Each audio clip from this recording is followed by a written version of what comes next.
আসসালামু আলাইকুম। Bright multimedia স্কুলের পক্ষ থেকে সকলকে শুভেচ্ছা রইল। আজকে আমরা ইলেকট্রন বিন্যাসের মাধ্যমে পর্যায় সারণী মৌলের অবস্থান নির্ণয় করা শিখব। তাহলে প্রথমে আমরা শিখব পর্যায়ের নিয়মটা, পর্যায় কিভাবে নির্ণয় করব সেটা আমরা শিখব।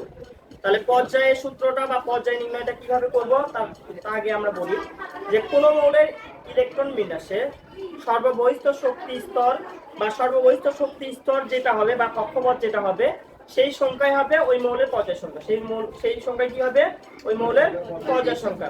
তাহলে পর্যায় সংখ্যার জন্য একটা নিয়মই আমরা মনে রাখবো যে যে কোনো মৌলের ইলেকট্রন বিন্যাসের সর্ববহিষ্ঠ শক্তি স্তর মানে কি?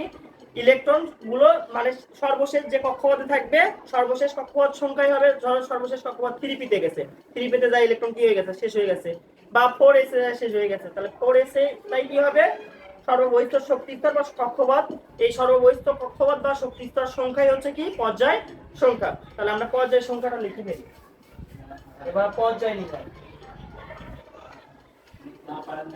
আচ্ছা, আমরা এই যে গ নাম্বার বা ঘ নাম্বারের যেখানে আসুক আমরা এই লেখাগুলোই লিখবো। খালি মৌল কি চেঞ্জ হতে পারে? মৌল চেঞ্জ হতে পারে। কি চেঞ্জ হতে পারে? মৌল। গ নাম্বার ঘ নাম্বারে আমি যেভাবে লিখে দিব ঠিক সেইভাবেই লিখবা। বোঝা গেছে?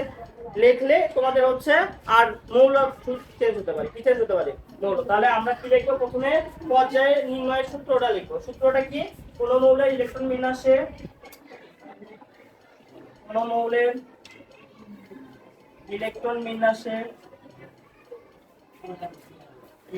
বিন্যাসে সর্ববহিষ্ঠ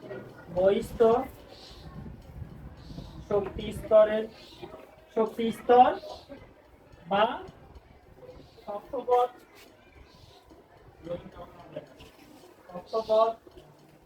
সংখ্যায় হবে ওই মৌলের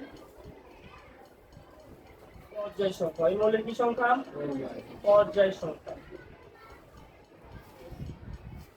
তার মানে সর্ববহিষ্ঠ যে শক্তি স্তর বা কক্ষপথ হবে সেই কক্ষপথ সংখ্যা হবে কি? ওই মৌলের পর্যায় সংখ্যা। ধরো যে আমরা একটা যেমন দেখে করাই, যেমন ধরো যে আমরা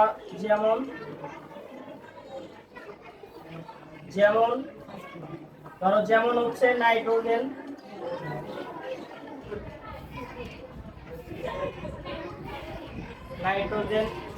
এর ইলেকট্রন বিন্যাস করে পাই।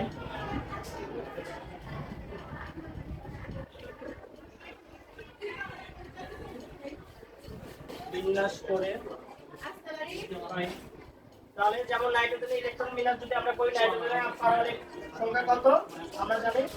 7। নাইট্রোজেনের পারমাণবিক সংখ্যা কত? 7। তাহলে ইলেকট্রন বিন্যাস করি 1s2 2s 2p। আমরা এই পর্যন্ত 4টা হইছে ইলেকট্রন। তাহলে পিতে 6টা 8 তার মানে 6টা 8 আগে আর কয়টা ইলেকট্রন আছে? আর 7টা মিলতে আর কয়টা? 3টা আছে, তার মানে 3টা দিব। তার মানে যেখানে ইলেকট্রন শেষ হয়েছে আমরা বলছি সর্ববহিষ্ঠ শক্তি স্তর। এটা 1 নাম্বার শক্তি স্তর, এটা সর্ববহিষ্ঠ শক্তি স্তর। সর্ববহিষ্ঠ শক্তি স্তর কোনটা? সর্বশেষেরটা।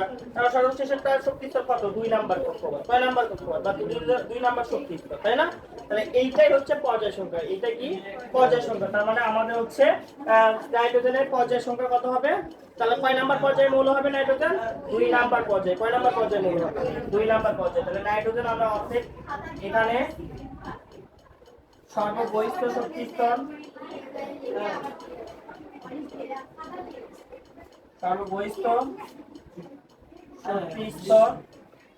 কত? 2। তাহলে সর্ববহিষ্ঠ শক্তি স্তর 2। তাহলে নাইট্রোজেনের পর্যায় সংখ্যা কত হচ্ছে? 2। তাহলে নাইট্রোজেনের পর্যায় সংখ্যা কত? 2। তাহলে অতএব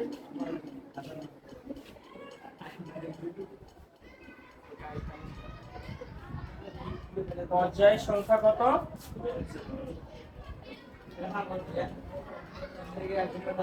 তাহলে পর্যায় কি আমরা নির্ণয় করতে পারবো না? তাহলে পর্যায় আরেকটা দেখায়। ধরো যে ক্লোরিন, তাহলে ক্লোরিন কত? 17। ক্লোরিন কত? 17। তাহলে আমরা যদি ইলেকট্রন বিন্যাস করি, কি করি?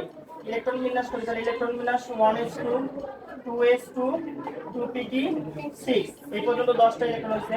তারপর কি 3s2। তাহলে কয়টা হলো? 12টা। আর 3p তে 6টা আছে, আমাদের আর ইলেকট্রনে আছে 5টা। কয়টা ইলেকট্রন আছে? 5টা। তার মানে 3p 5। এখন এটা প্রথম কক্ষপথ, দ্বিতীয় কক্ষপথ, তৃতীয় কক্ষপথ, তাই না? সর্ববহিষ্ঠ কক্ষপথ কোনটা? এটা না? সর্ববহিষ্ঠ কক্ষপথ তার মানে কত? 3।